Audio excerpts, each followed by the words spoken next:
네.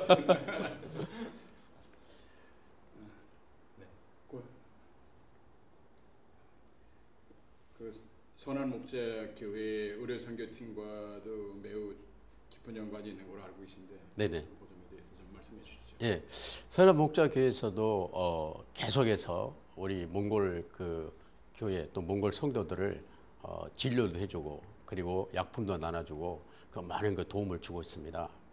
그래서 저희들이 이제 선한 목자 교회까지 방문을 해서 또 직접 거기서도 이제 진료를 받은 적이 많이 있고요. 또 우리 몽골 성도들 또 선한 목자에서 직접 초대해서 생일 파티도 해주고 위로도 해주고 그런 적도 있습니다. 그리고 또 선한 목자교 의료 선교팀이 2011년도에 몽골 이제 현지에 또 저희가 세운 이제 그 몽골 현지 포인트 5화 교회에 가서 또 그쪽 지역 주민들에게 의료 사역을 하면서 많은 또 도움을 줬습니다.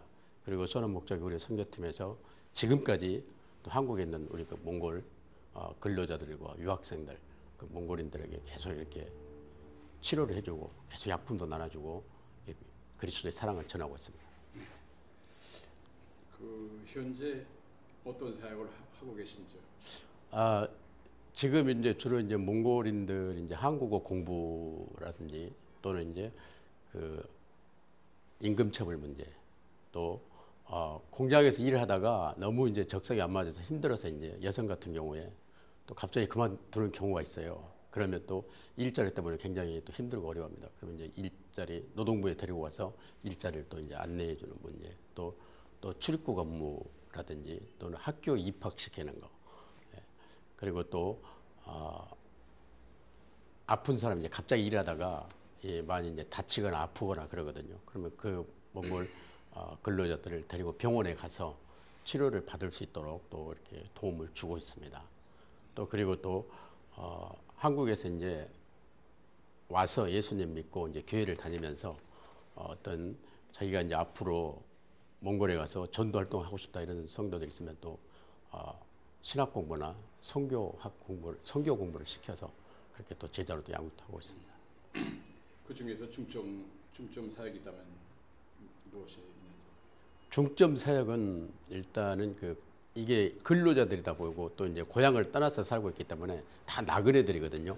그러니까 이게 긍휼 사역과 또 말씀으로 양육하는 사역 두 가지가 중점 사역으로 할 수가 있겠습니다. 그러니까 긍휼 사역이라면 아까도 얘기했지만 몽골인들이 고국을 떠나서 이제 한국에서 나그네로 살아가는 게 굉장히 힘들거든요. 많이 여러 가지 힘든데 그래서 그 사람들 몽골 사람들 이제 도와주는 사역이 이제 긍휼 사역이죠.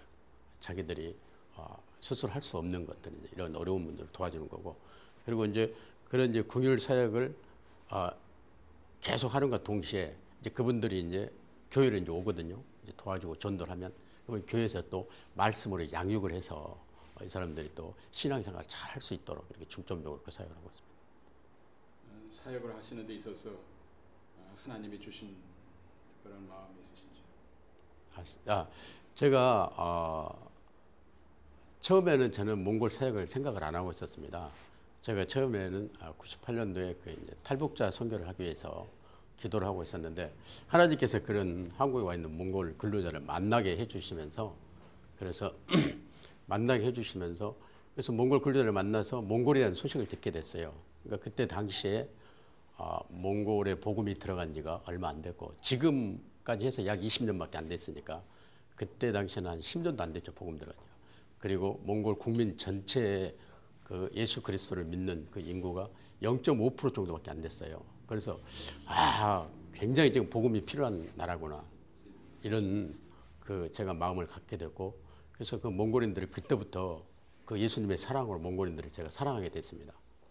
지금도 그 몽골 영혼들을 사랑하고 몽골이 정말 많은 사람들이 예수 그리스도를 믿을 수 있도록 지금도 제가 최선을 다해서 노력을 하고 있습니다.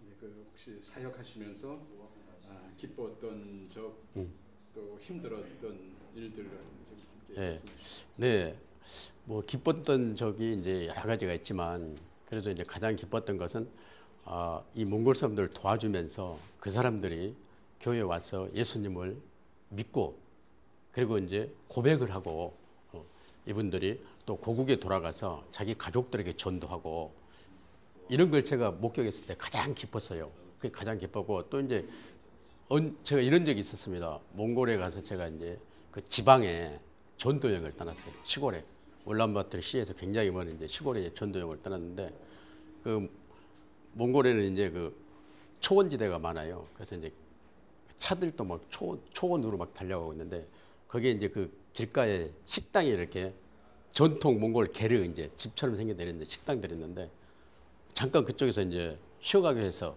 저희가 쉬고 있었는데 누가 여성분이 목소리가 목사님 이런 소리가 들리더라고요. 응? 목사님이라는 소리가 들려요. 그래서 보니까 이제 몽골 여성인데 그래서 그분이 나를 이렇게 보더니 굉장히 막 반갑게 맞이하는 거예요.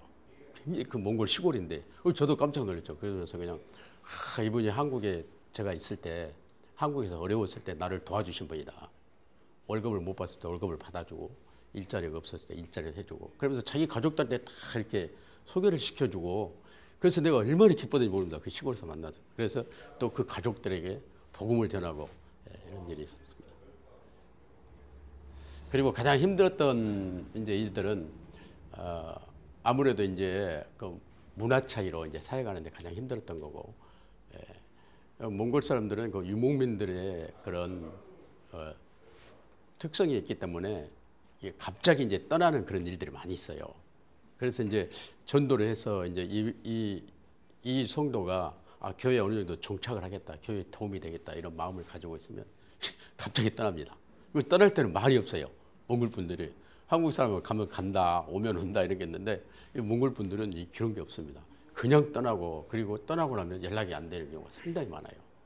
그래서 이제 이런 것들이 많이 힘들었고 또 이제 가장 힘들었던 일이 이제 사역을 하면서 이게 자립을 할 수 없기 때문에 이게 나그네 사역이고 또 이제 몽골 분들이 아직 헌금하는 것도 익숙치 않고 이러다 보니까 재정적으로 이제 상당히 그동안 힘들었어요. 지금도 많이 힘들지만 이제 그런 점들이 좀 힘들었던 일입니다. 현재 교회 상황에 대해서 좀 말씀해 주세요. 네, 현재 교회는 이제 처음에는 이제 노동자 중심이었었는데요. 이제 현재는 저희 성도들이 이제 유학생들, 그러니까 한국에서 공부하는 몽골 유학생이죠. 그리고 몽골 근로자들, 그리고 한국 사람과 이제 결혼한 그런 다문화 가정, 그리고 이제 몽골 아이들 이렇게 이제 성도들이 구성이 되어 있는데, 그래서 지금은 이제 주로 이제 제자와 훈련을 좀 많이 시키고 있습니다. 오래되면 제자 훈련을 많이 시키고 있고, 그리고 이게 이제 성도들이 어느 정도 이제 훈련을 시켜놓으면은 이제 갑자기 또 고향으로 돌아가는 일들이 많이 있어요. 그래서 이제 최근에 몽골 성도들이 고향으로 많이 돌아갔습니다. 한 달, 두 달 사이에 거의 반 이상이 돌아갔어요. 몽골로 반 이상이 돌아가서 지금은 이제 성도가 좀 작게 줄었는데, 그래서 이게 이제 나그네 사역의 그 특성인 것 같아요. 왜냐하면 전도를 해서 교회가 좀 이렇게 성장을 하고 성도가 많아지면 갑자기 이제 때가 되면 시기가 되면은 고국으로 돌아가는 거예요. 이게 이제 끊임없이 이런 일들이 계속 일어나는 거죠. 그래서 지금은 뭐 한 달에서 두 달 사이에 그 성도들 한 50% 이상이 들어간 상태고, 그래서 지금 남은 성도가 많지 않은데, 그래서 이제 이런 일들이 계속 반복되고 있고, 그래서 저희 남아있는 성도들 항상 얘기합니다. 우리는 항상 교회를 새롭게 개척하는 마음으로 그런 정신을 가지고 우리가 더욱더 몽골 사람들을 사랑하고 긍휼을 베풀면서 사역을 해나가야 된다, 지금 이렇게 하고 있습니다. 그 우인의